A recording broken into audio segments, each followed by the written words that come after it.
야베스 사람들이 이 나하스에게 나아갔습니다. 그러면서 이렇게 얘기를 합니다. 우리가 당신을 섬기겠습니다. 이 말은 항복하겠다는 겁니다. 전쟁에는 승산이 없기 때문에 백기투항합니다. 그러면서 당신이 우리에게 무엇인가를 요구하면, 조공을 요구하면 그것을 다 당신에게 드리겠습니다. 지금부터는 우리는 당신을 섬기겠습니다. 이런 굴욕적인 모습을 보이며 항복 선언을 합니다. 이렇게 나오는 길르앗 야베스 사람들을 향하여, 이스라엘 백성들을 향하여 암몬 왕 나하스가 또 다른 요구를 합니다. 이 요구는 이스라엘 백성들에게 참으로 치욕적이고 굴욕적인 요구였습니다. 어떠한 요구였습니까? 너희들이 나의 종이 된다고 이렇게 말하는데 그 말 믿을 수 없다. 그 말이 진심인 것을 너희들이 나에게 증명해 주려면은 너희의 오른쪽 눈을 다 빼어서 증명하라. 항복을 하는데 그 항복이 진실된 것을 보여주기 위해서는 오른쪽 눈을 다 빼라는 겁니다. 여러분, 이스라엘 백성들로 하여금은 너무나도 굴욕적인 행동을 그런 요구하고 있습니다. 그렇지만 이스라엘 백성들은 이 암몬 왕 나하스가 요구하는 이 굴욕적인 일을 행할 수밖에 없는 그런 상황 가운데 있습니다. 왜냐하면 싸워서는 이길 수 없기 때문입니다.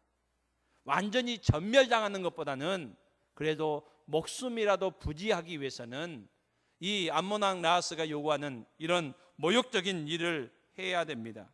여러분, 이런 상황, 참으로 치욕적이고 모욕적인 그런 상황 가운데 있는 이 상황 가운데 반전의 역사가 일어납니다. 한 사람을 통해서. 그 사람은 누굽니까? 하나님께서 사무엘 선지자를 통해서 이스라엘 백성의 초대왕으로 세우신 사울 왕을 통해서입니다. 사울이 하나님의 영이 충만하게 되자 사울이 이스라엘 백성들을 각성시켜서 이 암몬 군대와 전쟁을 하였고 또 암몬 군대를 쳐서 이기는 놀라운 일이 일어났습니다. 여러분, 모든 이스라엘 백성들은 이 사울왕을 칭송합니다. 또 사울왕에게 열광을 합니다. 난리가 났습니다. 도저히 이길 수 없는 그런 전쟁이었습니다. 그리고 이길 수 없기 때문에 모욕적인 일을 당해야 되는 그런 너무나도 힘든 상황 가운데 있는데 사울왕 이 한 사람으로 인해서 이스라엘 백성들이 각성하였고 또 이스라엘 백성들이 전쟁에 승리할 수 있었습니다. 온 이스라엘 백성들은 사울왕에 대해서 열광적으로 이렇게 칭송을 합니다. 요즘 스포츠를 좋아하는 사람들이 아마 이 당시에 있었다면 이런 용어를 사용했을 거예요. 여러분 한번 따라해 봅시다. 이마현.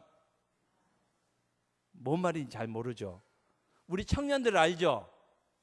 이마현. 이 용어 몰라요? 제가 오늘 가르쳐 드리겠습니다. 이마태 현질하지. 여러분 뭔 말인지 이래도 잘 모르겠습니까? 이 맛에 돈을 쓴다는 겁니다. 제가 좀 설명을 드릴게요. 여러분들이 잘 모르시는 것 같아서. 요즘 스포츠 스타들의 이 몸값이 상당히 많이 올라갔습니다. 그래서 특별히 프로야구 같은 경우에는 진짜 잘하는 선수들은 100억이 넘습니다. 100억이 넘어요. 100억이. 1, 2억도 아니고 100억이 넘습니다. 그래도 이 팀이 좀 우승하고 싶고 좀 이렇게 잘하는 팀으로 좀 성장하기를 원하는 그런 팀들은 100억 이상을 줘서라도 그 훌륭한 선수를 이렇게 트레이드 해옵니다. 사옵니다. 돈을 주고. 근데 그 선수가 와서 이 홈런을 친다든지 잘 던져서 승리하게 되면 결정적인 공헌을 이렇게 해서 팀이 승리하게 되면은 팬들은 이렇게 외칩니다. 뭐라고요? 이마현. 이 맛에 돈 썼다. 돈이 아깝지 않다는 겁니다. 지금 이스라엘 백성들이 이런 심정입니다. 바로 이것이야. 여러분, 이스라엘 백성들이 사무엘 선지자들에게 와서 계속 달달 볶았습니다. 뭐 해주라고요? 왕 세워주라는 겁니다. 우리에게도 왕 세워주십시오. 여러분, 그럴 때에 사무엘 선지자의 입장은 어떠했습니까? 안 된다는 겁니다. 위험하다는 겁니다. 사무엘 선지자는 전적으로 이 일에 반대했습니다. 그래도 이스라엘 백성들이 계속해서 사무엘 선지자를 들들 볶아서 하나님께 왕 좀 주라고, 우리도 왕을 세울 수 있도록 해주라고 이렇게 하자. 하나님께서는 사무엘 선지자에게 해라, 왕을 세워라. 그래서 하나님께서 이스라엘 백성의 초대왕 사울을 세웠습니다. 여러분, 사울 왕을 세웠었는데, 여러분, 이스라엘 백성이 큰 위기가 와서 너무나도 힘든 이 암몬 나라 때문에 고통을 당하는 그런 상황이 있었는데, 누가 이스라엘 백성들을 지금 구원했습니까? 사울 왕이 구원한 거예요. 그러니까 이스라엘 백성들이, 야, 우리가 왕을 세워주라고 하나님께 요구한 거 진짜 잘했지. 이때에 사울 왕을 세웠으니까 우리가 이렇게 구원받았지 하면서 이스라엘 백성들이 지금 환호하고 있는 겁니다.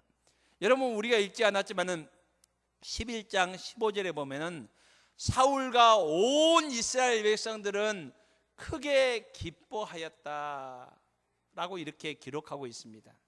모든 이스라엘 백성들이 기뻐했습니다.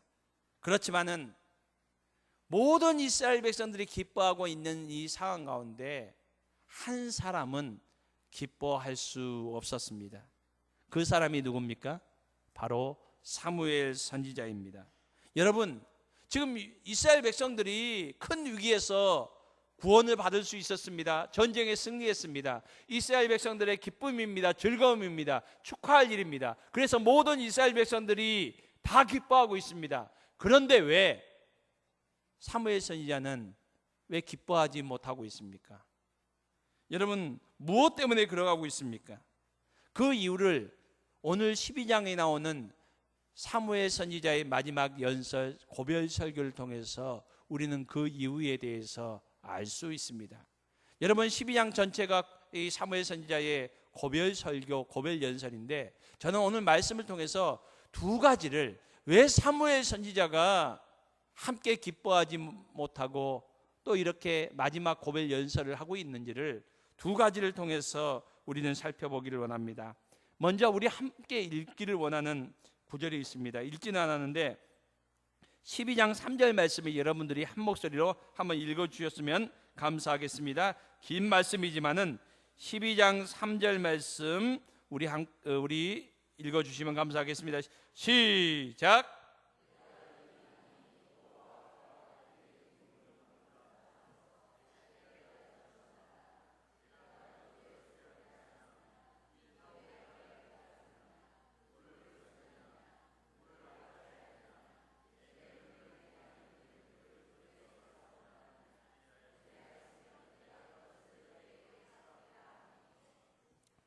사무엘 선지자는 오랜 세월 동안 사사로서 선지자로서 이스라엘 백성들을 세웠습니다. 이스라엘 백성들을 섬겼습니다. 이제 마지막 자리입니다. 이스라엘 백성들에게 자신의 지난 세월을 한번 점검해 주라는 겁니다. 검증해 주라는 겁니다. 그 내용이 무엇입니까? 내가 누구의 소를 빼앗은 적이 있느냐? 내가 누구의 나귀를 빼앗은 적이 있느냐? 아니면 내가 이스라엘 백성 중에 어떤 한 사람이라도 속인 사람이 있느냐? 또 내가 어떤 사람, 이스라엘 백성 중에 어느 누구라도 압제한 사람 있느냐? 요즘으로 말하면 내가 갑질한 사람이 있느냐? 물어봅니다. 그러면서 내가 누구의 손에서 어떤 일을 해준다고 뇌물을 받은 적이 있느냐? 라고 이렇게 이스라엘 백성들에게 자신의 지금까지 사역을 검증해 줄 것을 요구합니다. 요즘으로 보면은 스스로 자신에 대해서 자신이 지금까지 사역한 것에 대한 청문회를 열어주라고 이렇게 얘기를 합니다. 여러분, 그 뒤에 백성들이 얘기합니다. 모든 백성들이 그런 일이 절대 없다. 여러분, 지금 사무엘 선지자가 자기가 천명 결백했던 것을 백성들의 입을 통해서 또 자랑하고 드러내기 위해서 이런 일을 하고 있습니까? 사무엘 선지자의 의도는 이런 의도가 아닙니다. 여러분, 지금 사무엘 선지자는 무엇 때문에 이렇게 지금 백성들에게 요구하고 있습니까? 자기가 백성들을 이렇게 잘생겼다 이런 자랑하기 위해서가 아니라 앞으로 이제 이스라엘 백성들이 요구해서 왕이 세워졌지 않습니까? 초대 왕은 사울입니다. 사울 왕 뒤에도 계속적으로 왕이 세워질 것입니다.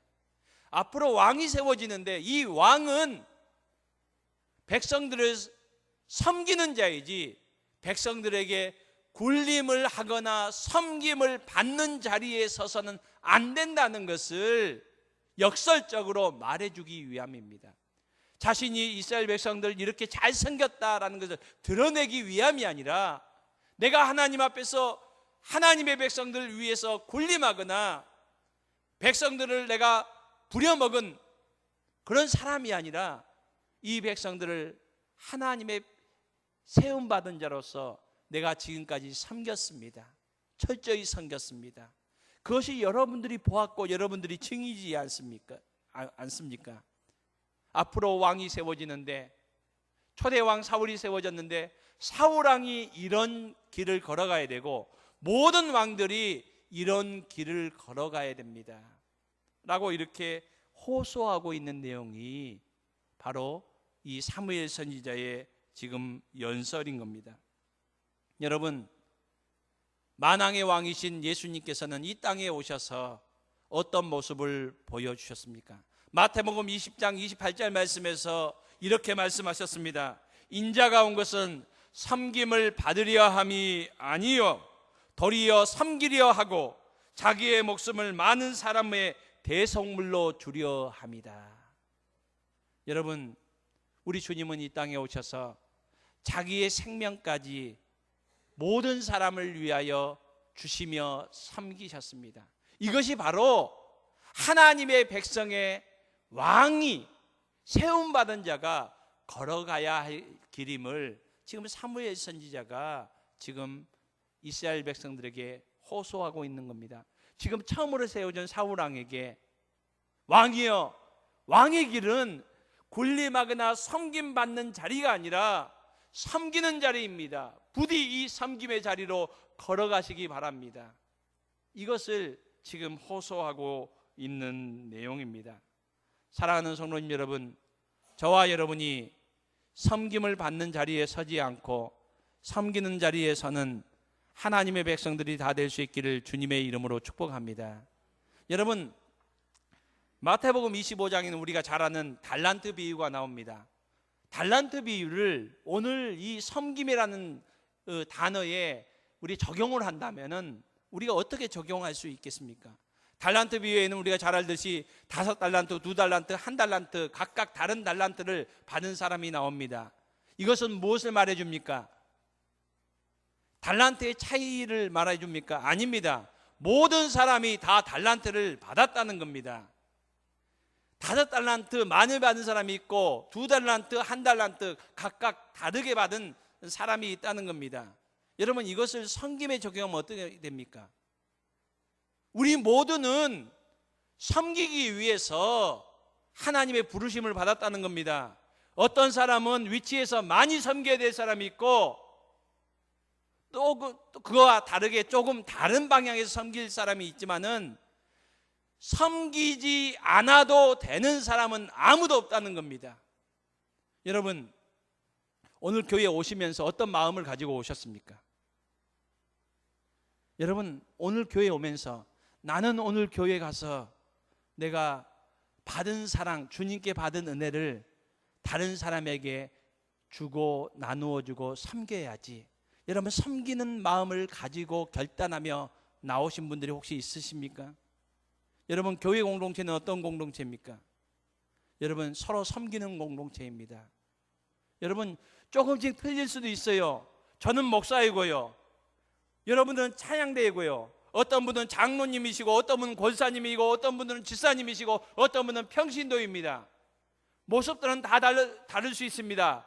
5달란트일 수 있고 2달란트 있고 1달란트 있습니다. 그렇지만 모두가 다 섬기는 사람들이라는 것은 동일합니다. 여러분, 오늘 예배에 와서 그냥 돌아가지 않기를 바랍니다.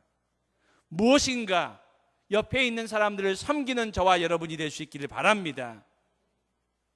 하나님을 섬기는 저와 여러분이 될 수 있기를 주님의 이름으로 축복합니다. 여러분, 그렇지만은 요즘 우리의 모습은 어떠합니까? 목사부터가 다른 사람에게 대접받고 군림하고 섬김 받으려는 저와 여러분의 모습은 혹시 있지는 않습니까? 한국교회에 그런 모습이 있지는 않습니까? 여러분, 그렇다면 우리가 다시 한번 하나님께서 요구하시는 섬김의 자리로 우리가 나아갈 수 있는 저와 여러분이 될 수 있기를 바랍니다. 한 달란트 받은 사람이 잘못됐던 것이 무엇입니까? 마땅히 섬겨야 되는데 그 섬김의 의무를 망각했다는 겁니다. 땅에 묻어두었다는 겁니다.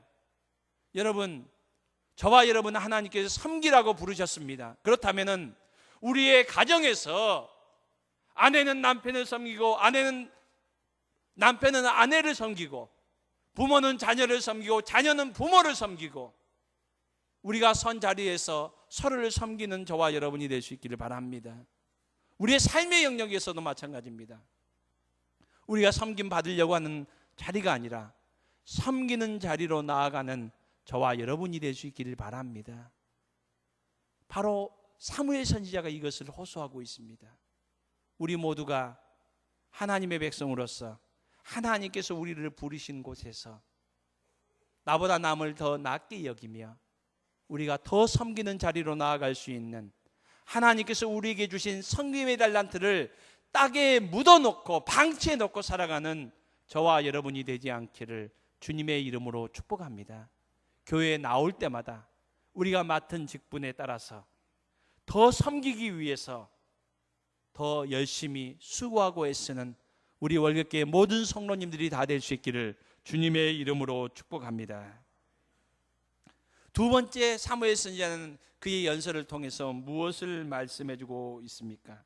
13절 말씀을 한번 읽어주시면 감사하겠습니다.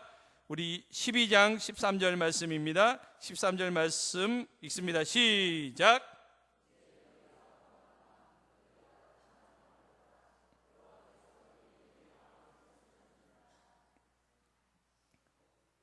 사무엘 선지자는 이스라엘 백성들에게 호소합니다. 당신들이 요구하고 당신들이 원했던 왕이 세워졌다는 겁니다. 그 왕이 누굽니까? 사울왕입니다. 사울왕이 여기 있습니다. 지금 이스라엘 백성들은 사울왕에 대해서 환호하고 있습니다. 사울이 이스라엘 백성들을 구원했다고 열광적으로 환호하고 있습니다. 그렇지만은 사무엘 선지자는 이것을 잊지 말라는 겁니다.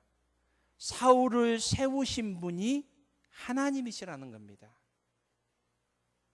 지금 눈에 보이는 왕 사울을 왕으로 세웠지만은 이스라엘 백성들의 진정한 왕은 하나님이심을 지금 선포하고 있습니다.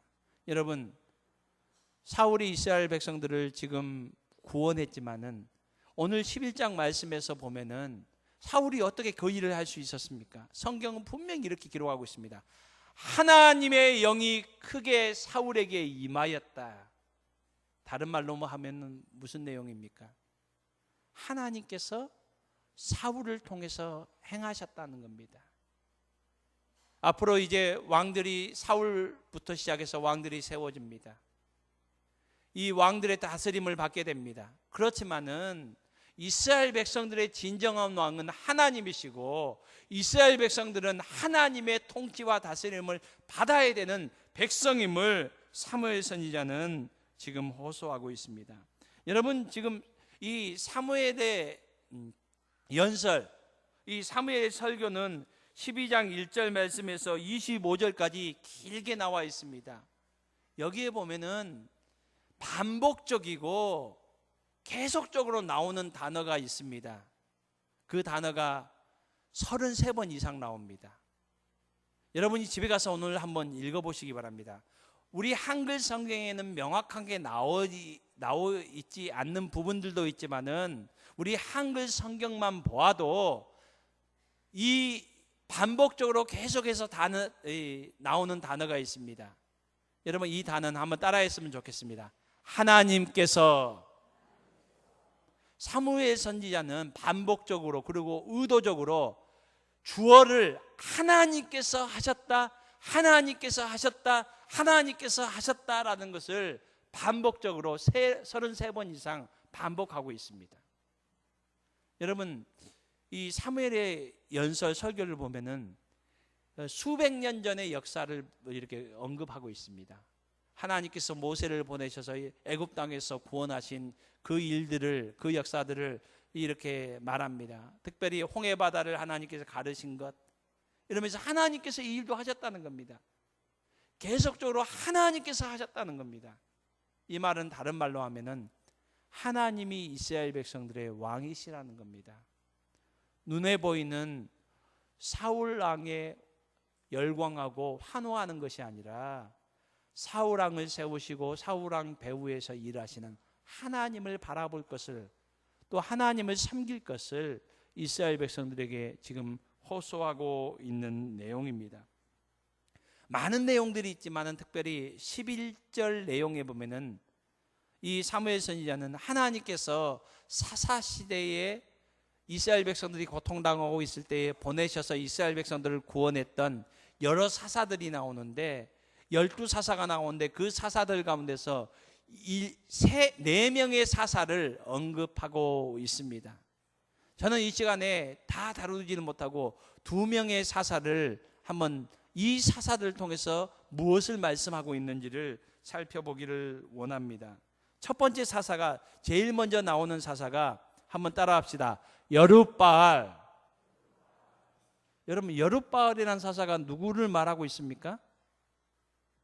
여러분 여룹이라는 단어는 대항하여 싸우다라는 말입니다. 바알에 대항하여 싸웠다라는 단어입니다. 이 여룹바알은 사람의 이름이 아닙니다. 별명입니다. 여러분 사사 중에 누구의 별명일까요? 기드온의 별명입니다. 여러분 기드온이 이스라엘 백성들이 사사지대에 주위에 보니까 성공하고 잘되고 뭐 이렇게 승승장구하는 이방 사람들 보니까 전부 다 바알신을 섬기는 겁니다. 바알신당을 세워서 바알신을 섬기는 겁니다. 그러니까 이스라엘 백성들이, 하나님을 섬기는 이스라엘 백성들이 집집마다 바알신상을 세웠습니다. 기드온이 이 바알신상을, 자기 집에 있는 바알신상을 다 깨뜨려 버렸습니다. 이 기드온의 모습을 보고 이스라엘 백성들이 별명을 지어주었습니다. 여룹바알, 바알과 대항하여 싸웠다. 바알신상을 다 깨뜨려 버렸다. 이 기드온에게 이런 별명을 지어줬습니다. 여러분 기드온이 사사로 일할 때는 블레셋이나 암몬이 이스라엘 백성들을 괴롭혔던 게 아니고 미디안 족속이 이스라엘 백성들을 괴롭혔습니다. 미디안 백성들에게, 족속들에게 이스라엘 백성은 꼼짝하지 못했습니다. 그래서 이 미디안 족속들이 메뚜기 떼처럼 이렇게 이스라엘 백성들 한테 와서 힘들게 했던 시기가 있습니다. 그때는 어떤 거 하니까 추수할 때, 곡식을 딱 추수하면 그때 어김없이 미디안 족속들이 와서 그 추수한 것을 싹 뺏어갑니다. 그래도 힘이 없으니까 이스라엘 백성은 아무 말도 못합니다. 이럴 때였습니다. 하나님께서 기드온을 세우셔서 기드온을 통해서 이스라엘 백성들을 미디안에서 구원해 주십니다. 여러분 이 기드온이 이스라엘 백성 구원하는 그 내용이 사사기서 6장, 7장, 8장에 쭉 나오는데 그 내용이 어떠합니까? 기드온은 어떤 사람이었습니까? 성경에 보면 기드온에 대해서 첫 장면을 이렇게, 이 기드온이 등장하는 그 장면을, 그 모습을 쫙 눈에 보이는, 눈에 그림이 그려지는 그 장면으로 우리에게 소개해 주고 있습니다. 기드온은 무엇을 하고 있었습니까? 밀을 타작하고 있었는데 어디에서 했는가 하니까 포도주 틀에서 하고 있었다는 겁니다. 여러분 이 모습은 밀을 타작하는데 어디서 하고 있었다고요? 포도주를 짜는 틀에서 하고 있었다는 겁니다. 여러분 추수할 때 어떤 장소에서 합니까? 밀폐된 공간에서 합니까? 밤에 합니까? 아닙니다. 밝은 대낮에 넓은 공터 같은 데서 이런 타작을 하잖아요. 그런데 지금 기드온은 어디에서 했다고요? 어두컴컴한 포도즙 틀에서 지금 밀을 타작하고 있다는 겁니다. 성경은 이렇게 부연 설명하고 있습니다. 미디안 사람들에게 들키지 않기 위해서. 그러니까 기드온이 어쩝니까? 기드온은 이 소심하고 좀 미디안 사람을 두려워하는 나약한 사람이었습니다. 이런 기드온에게 하나님께서 사자를 보내서 기드온에게 이렇게 얘기합니다. 미디안 사람이 무서워서 벌벌 떨면서 혹시나 들릴까봐 포도주 틀에서 행해라 보일까봐 이 조심조심 이렇게 밀을 타작하고 있는 기드온에게 큰 용사여 라고 이렇게 얘기합니다. 하나님의 이 음성을 듣고 기드온이 깜짝 놀라서 저는 절대 그런 사람 아닙니다. 제 모습 보십시오. 제가 지금 하고 있는 행동이 큰 용사하고는 너무나도 거리가 멉니다. 이런 기드온을 하나님께서 사용하셔서 하나님의 백성들을 미디안에서 구원하셨습니다. 여러분, 그리고 이 미디안 백성들과 싸움을 할 때에 이 기드온이 이스라엘 백성들을 싸우자고 모집을 합니다. 여러분, 그때 몇 명이 모였습니까? 32,000명이 모였습니다. 32,000명이 모여도 이 미디안 사람들과 전쟁이 게임이 안 돼요. 부족합니다. 전력이 안 됩니다. 상대가 안 됩니다. 그럼에도 불구하고 하나님께서 뭐라고 하는 거예요? 많다. 숫자가 너무 많다. 돌려보내라 합니다. 여러분, 돌려보냅니다. 몇 명 남을 때까지 하나님께서 돌려보내게 합니까? 300명요. 300명. 성경에 보면은 미디안 사람들은 이 바닷가에 모래알처럼 많다겠어요. 군인들이, 싸울 군인들이. 거기에 대항할 사람 하나님께서 몇 명 남겼다고요? 300명. 그래서 기드온과 300용사라고 하잖아요. 하나님은 기드온과 300용사를 통해서 그 전쟁에서 승리케 하십니다. 지금 왜 이 기드온을 얘기할까요? 여러분, 기드온은 큰 용사가 아니었지만 하나님께서 붙드셨을 때에 기드온이 큰 용사가 되었고, 기드온과 300용사는 도저히 싸움에서 이길 수 없지만 하나님께서 그들을 통해서 이스라엘 백성들을 구원하셨습니다. 하나님께서 구원하셨다는 것을 강조하기 위함입니다. 하나님께서 그들과 함께 하시고 그들의 하나님 되심을 보여주신 사건이 기드온 사사를 통해서 보여준 사건입니다. 여러분, 또 한 명 누구요? 4명의 사사 중에 입다라는 사사입니다. 입다. 여러분, 입다는 어떠한 사람이었습니까? 여러분, 이 호부호영이라는 말 아시죠? 아버지를 아버지라 부르고 형제를 형제라 부르는 거, 호부호영. 여러분, 이 말이 어디에서 나오는지 혹시 생각나는 부분이 있습니까? 홍길동전. 홍길동이 아버지를 아버지라 부르지 못하고 형을 형이라고 부르지 못하는, 그것 때문에 신사한테는 하지 않습니까? 괴로워하지 않습니까? 왜 홍길동이 그랬을까요? 홍길동은 정실 부인을 통해서 태어난 아이가 아니었어요. 아들이 아니었어요. 서자 출신이었어요. 서자 출신이어서 아버지를 보면서도 아버지라 부를 수 없는 거예요. 형제들을 보면서 형이라고 부를 수 없는 거예요. 여러분, 우리나라에만 그런 것이 있었습니까? 모든 나라에 그런 시대가 있었습니다. 여러분, 입다는 그의 어머니가 성경에 보면 기생이라고 얘기합니다.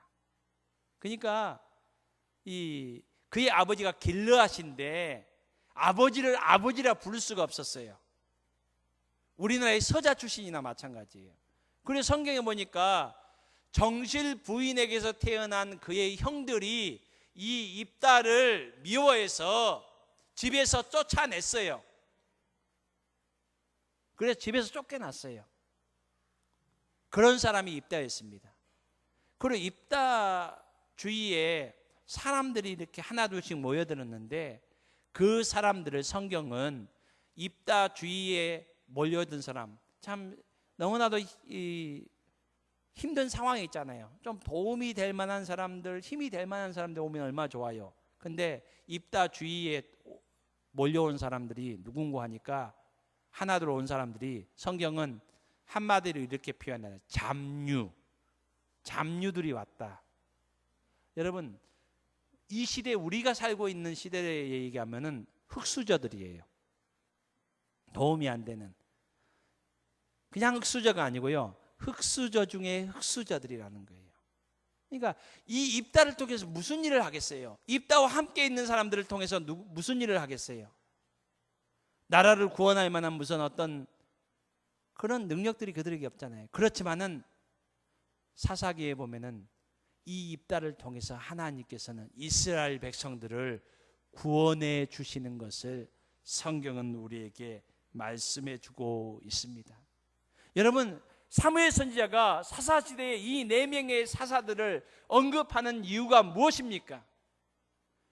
시대마다 이스라엘 백성들을 구원하는 사사들이 있었지만은 하나님께서 보내셨고, 하나님께서 나약하고 미약한 이들을 통해서 이스라엘 백성들을 구원하셨다는 것을 잊지 말라는 겁니다. 이스라엘 백성들이 원해서 왕을 세우지만은 왕에게 마음을 뺏기지 말고 왕을 그들에게 허락하신, 그리고 이스라엘 백성들의 만왕의 왕이신 하나님을 기억하고 하나님을 바라보고 하나님을 섬기는 백성들이 되어야 함을 사무엘 선지자는 그의 마지막 사역, 마지막 코별 설교를 통해서 이렇게 호소하고 있는 내용입니다. 사랑하는 성도님 여러분, 이스라엘 백성들 역사 가운데 많은 왕들이 있었습니다. 수많은 왕들이 있었습니다. 여러분, 그 왕들 중에 최고의 왕 하면은 누구를 꼽을 수 있습니까? 다윗 왕을 꼽을 수 있습니다. 하나님께서도 내 마음에 합한 사람이라고 다윗을 칭하였습니다. 이 다윗 왕이, 다윗은 많은 시편을 썼는데 시편 145편 1절 말씀에서 다윗은 이런 고백을 합니다.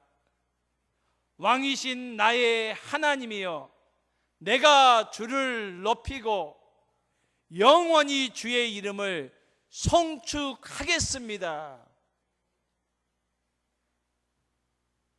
다윗은 왕으로서 이스라엘 모든 왕 중에 최고의 업적을 남겼습니다. 모든 전쟁에서 승리했습니다. 모든 이스라엘 백성들이 추앙하고 칭송했습니다. 그렇지만은 다윗은 이렇게 고백합니다. 이스라엘 백성들 통해서 왕이신 나의 하나님이여, 왕으로 나를 이렇게 세우신 분이 하나님이시고 이스라엘 백성들의 진정 왕은 내가 아니라 하나님이십니다. 하나님, 내가 하나님만을 높이고 하나님만을 찬송하기를 원합니다. 여러분, 이 고백이 오늘 저와 여러분의 고백이 될 수 있기를 주님의 이름으로 축복합니다. 여러분, 오늘 저와 여러분의 인생에 주인이 누구입니까? 왕이 누구입니까? 우리는 입술로 하나님이 나의 왕이십니다, 다윗처럼 입술로는 고백합니다. 그렇지만 여러분, 실제 우리의 삶에 진짜 하나님이 우리의 왕이십니까?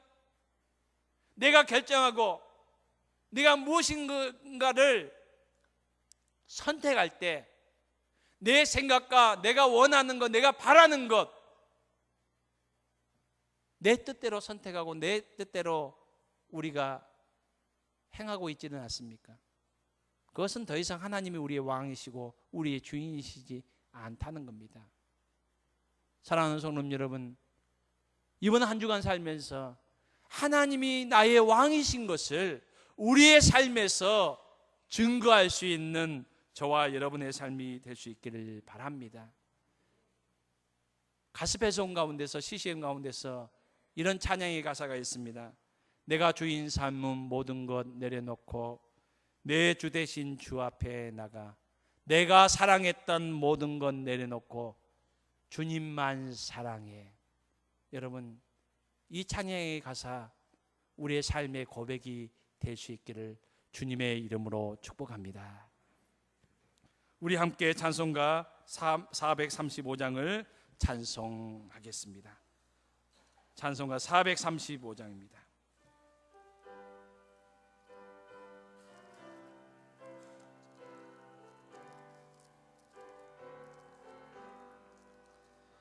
나의 영원하신 기여 생명보다 귀하다.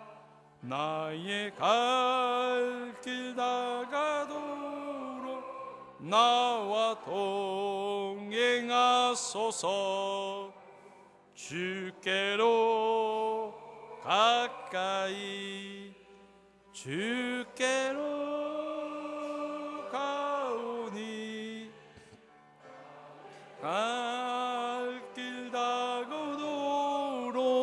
나와 동행하소서. 세상 불기안이람과 모든 명예 버리고 이를 가는 동안 나와 동행하소서.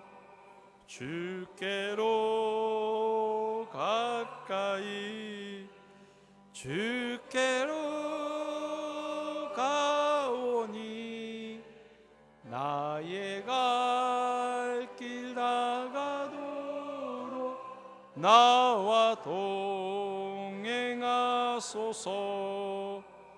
어두운 골짝 지나가며 험한 바다 건너서 천국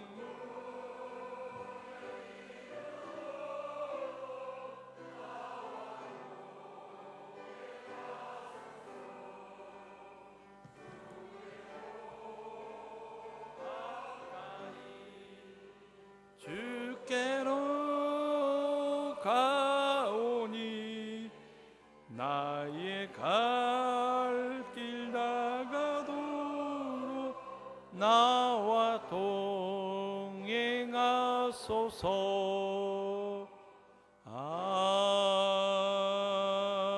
아멘.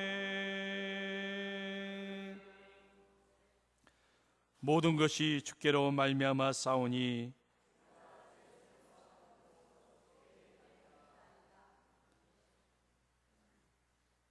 나의 왕이 되신 하나님을 찬양합니다. 우리의 주인 되신 하나님을 찬양합니다. 하나님, 이 시간 우리의 왕이신 하나님께 우리의 시간을 드립니다. 우리의 몸을 드립니다. 우리의 물질을 구별해 하나님 앞에 드립니다. 하나님, 이 모든 것이 하나님께서 받으시기에 아름다운 예물 되게 하여 주시옵소서. 하나님께서 사용하시기에 거룩한 예물 되게 하여 주시옵소서. 예수님의 이름으로 기도드립니다. 아멘. 여호와는 내게 복을 주시고 너를 지키시기를 원하며 여호와는 그의 얼굴을 내게 비추사 은혜 베푸시기를 원하며 여호와는 그 얼굴을 내게로 향하여 드사 평강 주시기를 원하노라.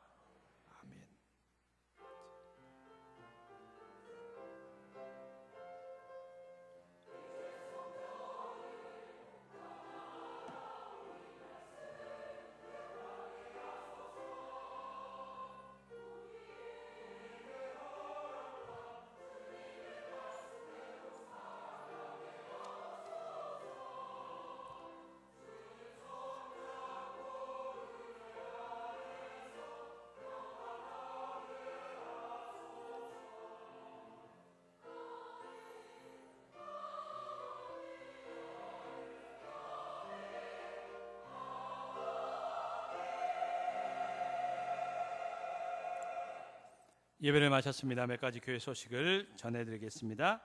예배 후에 우리 정기 당회로 목양실에서 모이게 됩니다. 권사 원래의 모임이 있습니다. 다음 주 오후 예배는 5, 6 여전도의 헌신 예배로 드립니다. 김생명 선교사님 모셔서 귀한 말씀 증거해 주시겠습니다. 좀 죄송한 말씀을 전해드리겠습니다. 교회 식당 공사를 지난 월요일부터 시작했습니다. 식당 공사가 아직 마무리가 되지 못했습니다. 이번 주까지 계속적으로 진행될 것 같습니다. 그래서 오늘 부득이하게 오늘 점심 식사는 교회에서 이렇게 제공해 드리지 못합니다. 이 점 양해해 주시고 다음 주일에는 이렇게 더 맛있는 또 점심 이렇게 제공하기 위해서 힘쓰겠습니다. 오늘은 좀 집에 가셔서 점심 식사하시고 오후 예배에 나와주시면 감사하겠습니다. 성경 퀴즈 대회 추수감사주일 내 있습니다. 시간이 아직 많이 남아 있습니다. 우리 마가복음에서만 나옵니다. 이번에는 예상 문제를 드리지 않습니다. 여러분들이 미리미리 준비를 많이 해주시고요. 또 여전도의 협의회에서 또 경품을 협찬을 받는다고 합니다. 여러분들 많이 일에도 협력해 주시면 감사하겠습니다. 이번 주 토요일 우리 월계 산악회에서 등반 있습니다. 함께 하실 분들은 교회 7시 반까지 함께 해주시면 감사하겠습니다. 우리 다 함께 일어나셔서 우리 마지막 폐회 찬양 우리 함께 하겠습니다.